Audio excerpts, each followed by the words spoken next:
డబ్బులు లేకనే కదా, డబ్బులు లేకనే మన గుడిసెలలో ఉంటాం. మనకి ఏం న్యాయం చేస్తుంది గవర్నమెంట్?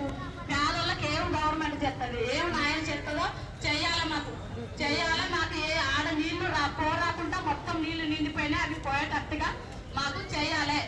అధికారులు వచ్చి మాకు చెయ్యాలి. అక్కడికి వచ్చి కదా, నేను లేనోళ్ళనే కదా, మాకు న్యాయం చేయాలి కదా. ఇంత ఇన్నేళ్ళ నుంచి ప్రభుత్వం వచ్చి ఏం చేసింది? ఇంత ముందులో ఏం చేయలేదు, ఇప్పుడు వచ్చిన వాళ్ళు కూడా ఏం చేయట్లేరు. ఎందుకు ఇంత చిన్న చూపు?